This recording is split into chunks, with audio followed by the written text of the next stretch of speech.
Hey guys, welcome back to My Sports Advice. Thanks for tuning in. Going to talk a little bit about what happened in Week 3 of preseason and some injuries, things of that sort. Talk a little bit about ADP. You guys were right in the middle of everybody doing their drafts. I personally did my main league's draft last Saturday, so it's been over a week. But we had to move ours up a little bit earlier. I know a lot of you guys are doing yours probably this weekend, or are in the midst of doing it right now. So let's see if you make sure you caught up on a lot of the information. Talk a little bit about Week 3 of the preseason. That's the only week I pay attention to in preseason is the first half of the game, the third game in preseason. That's usually when they play all the starters for the whole entire half. And so you'll get to see how the quarterbacks are doing, the wide receivers, running backs, things of that sort. But there was nothing eventful. Dallas and Seattle played. We all know what happened with Romo there. He's done for a while. He probably, if he's lucky, he'll get back in Week 8. We'll talk about his draft status and how it might affect some of the players on that team. But Elliott looked good. I think he had like 58 yards rushing. He looked pretty good. He ran over Cam Chancellor in a one-on-one situation, which is pretty nice. Russell Wilson looked really sharp. He had a couple of touchdown passes.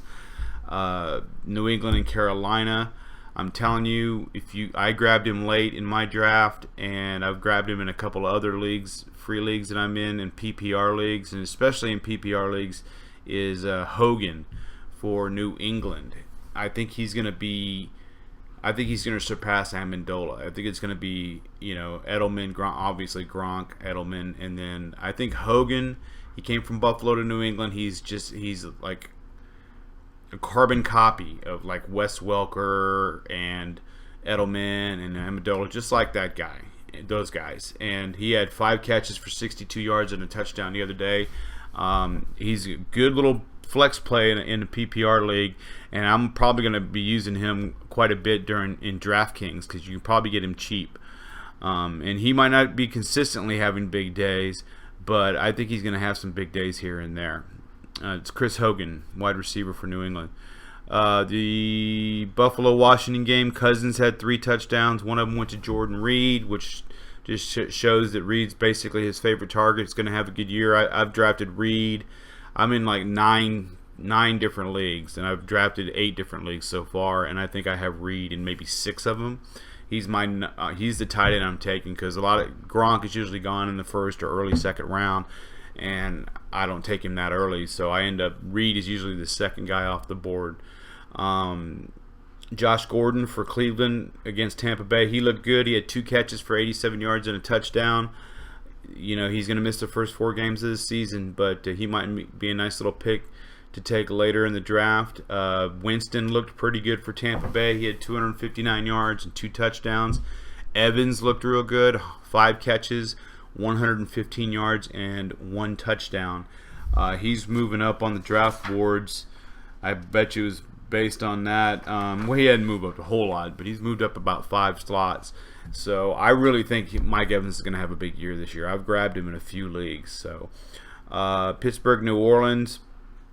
Willie Snead made a nice touchdown catch where the ball got bobbled up in the air. It was intended for him, and it went up in the air, and he grabbed it. It was nice. He had 4 catches for 58 yards and the touchdown. And then another sleeper pick.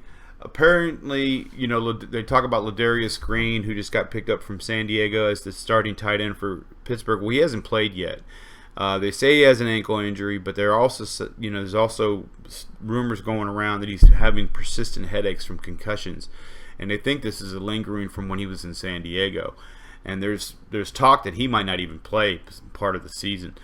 So there's a tight end for Pittsburgh called Jesse James, and he had 4 catches for 25 yards and a touchdown. He looked pretty good. I watched some of that game, and he looks like a good wide receiver or a good tight end. And I saw him last year. He looks just like Heath Miller. And Heath Miller wasn't a spectacular tight end, but the way Pittsburgh throws the ball all the time, he's going to get his looks, man. So Jesse James, tight end for Pittsburgh, might be a nice little sleeper pick late in the draft as your backup tight end. Derek Carr, Tennessee versus Oakland. He had 2 touchdown passes. One went to Amari Cooper. He had 3 catches for 52 yards. They're really going to be a good combination.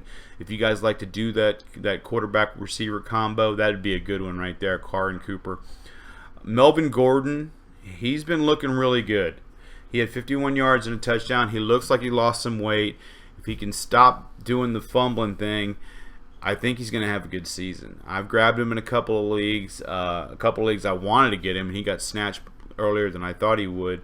But Melvin Gordon's been looking good, so that might be something to think about. And then Arizona and Houston wasn't good for me because I drafted Palmer in my main league, and he had 2 picks the other day. It looked pretty bad, but I'm not really that worried about it. But on the other side of Houston, Osweiler is not being considered a starting quarterback in fantasy leagues. He'd be a good backup, but he was 11 for 13 for, I don't know, it was like 159 yards or something like that and a touchdown.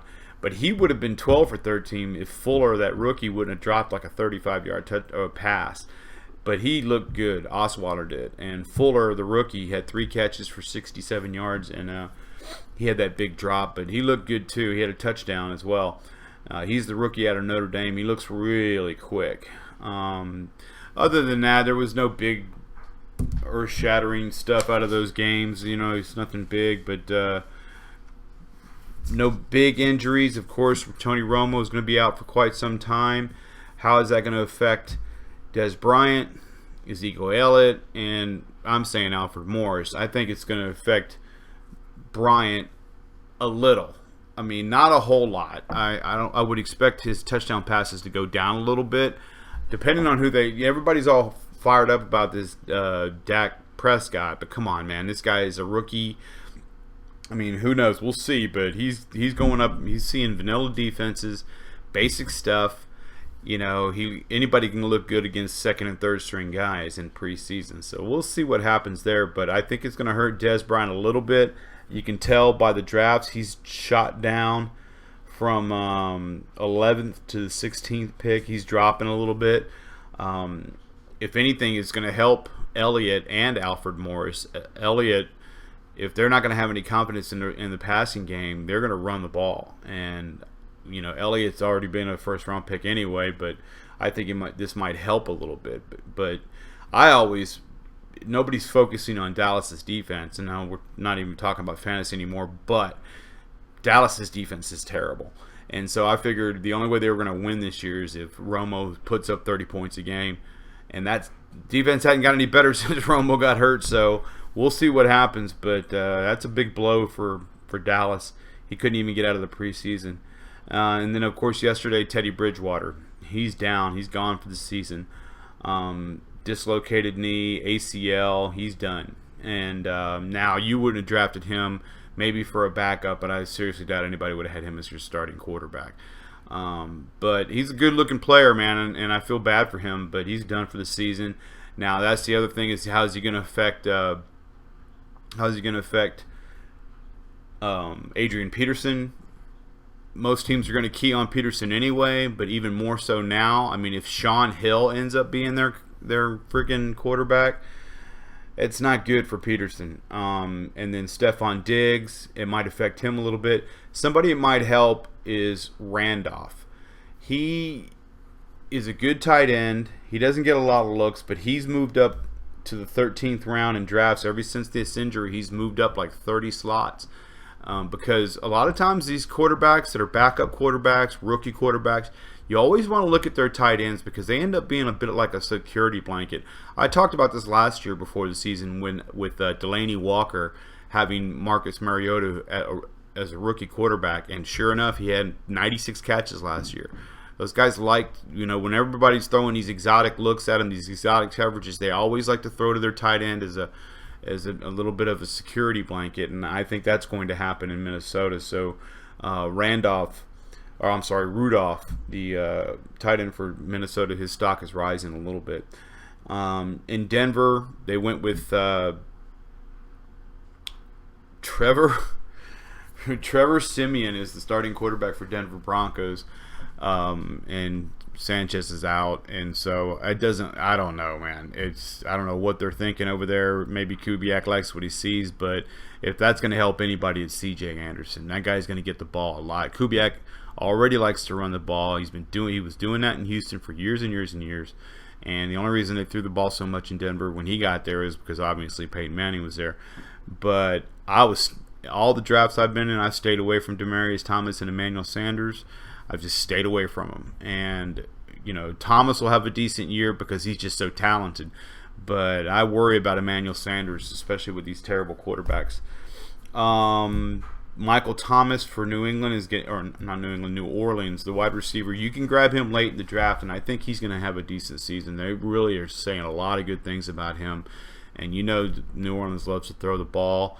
Kamir Aiken for Baltimore. Steve Smith hasn't played yet. This kid Perryman they drafted last year that missed the whole season.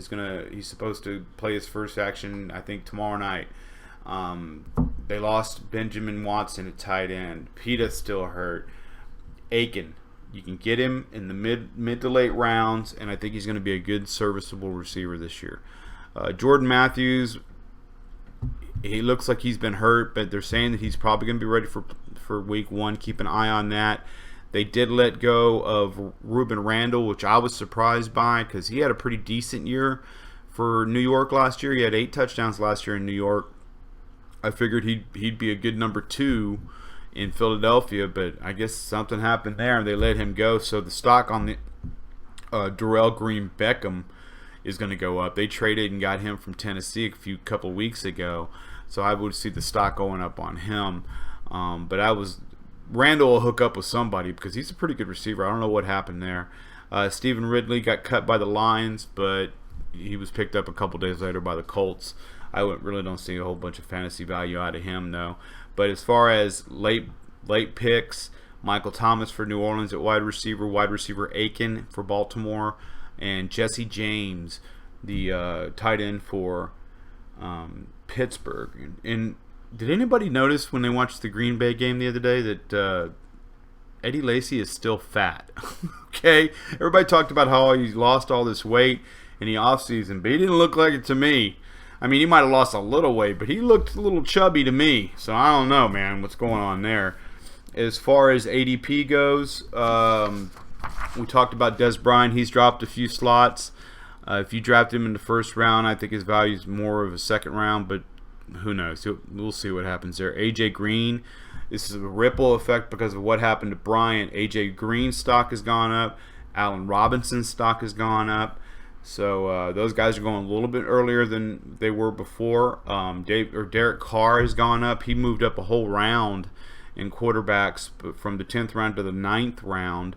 If you're looking at getting to Carr, I think a lot of people saw what in that game 3 last week. He looked pretty good. So he's moved up a little bit. Christian Michael is moved up for Seattle. I think they like the way he looks, and they're not completely sold on Thomas Rawls yet. Rawls is going pretty high. So if you get Rawls, you might want to handcuff him with Christian Michael. It might be something that's going to help you out later on down the road. We talked about Rudolph and how his stock is rising. Melvin Gordon's been moving up. He moved up to his ADP is number 65 now. So he's going in the, early 6th round. So keep an eye on that. If you're targeting Gordon and thinking you're going to get him kind of late, he's going in the 6th round. The guys that are dropping, I don't know what the hell happened. And I forgot to look it up, but Devontae Parker is dropped from 66th to 99th. He's dropped from a 6th round pick to the 9th round pick. I don't know. It's because if you watch Miami's every time Tannehill goes back, he gets hit. So I don't know if that's got to do with Parker, but we'll see. I'll look it up. I don't think he got hurt, but something happened there. Who else? D'Angelo Williams is dropping for some reason. He's dropped 11 spots. I wouldn't do that. I guess it's because Bell's suspension went from 4 to 3, but you're still going to need somebody for those 3. I was in a draft the other day, and I drafted Le'Veon Bell, and I think I got him in the 3rd round, and I picked up D'Angelo Williams in the 12th round, and I'm going to use him. And Bell obviously has gotten hurt before, so if you get Bell, that's a good hand. pardon me, a handcuff for D'Angelo Williams. And Tyler Eifert has dropped a lot. He's dropped a whole round in picks. He's the 96th pick being taken now. They announced that his ankle injury is not going as fast as they wanted it to, and it looks like he might not start till he might not play until, let's see, where is it? He's out 6 to 8 weeks, so he might not be back until like game 6. So he's dropped a little bit, and that's understandable. We'll see what happens there. Other than that, I really have nothing. I hope you guys are having good drafts and getting the guys you wanted. Keep an eye on the waiver wire. After the draft, you need to go back into your league and look at the free agent market and see if anybody slipped through the cracks. Talked about it last week. Now that Dion Lewis is going to be out for a while, Sammy White's a nice pick. And I'm telling you, this Chris Hogan's a good pick too. I'm fired up for the season. It starts a week from tomorrow, or a week from today. It'll be a rematch of the Super Bowl on Thursday night. Carolina at Denver. That'll be a great game. Way to start off the weekend. I'm fired up about it. Next week, I'm going to start doing the DraftKings Value Picks podcast, and then the other podcast is what I call What to Watch For, where I'm going to pick a few players out here and there that I think are going to do well based on matchups and things of that sort, and who I don't think will do very well. And then I'll do a separate podcast about DraftKings. I'm actually doing pretty good in DraftKings in baseball right now. Cleaned up yesterday, man. I was in like 10 different matches, and I came in first place in every single one of them. I really cleaned up, but baseball's a whole different matter. Well, I appreciate you guys tuning in. Tell your friends. Get on Facebook. Let them know about it. mysportsvice.com. I appreciate it. I'm out.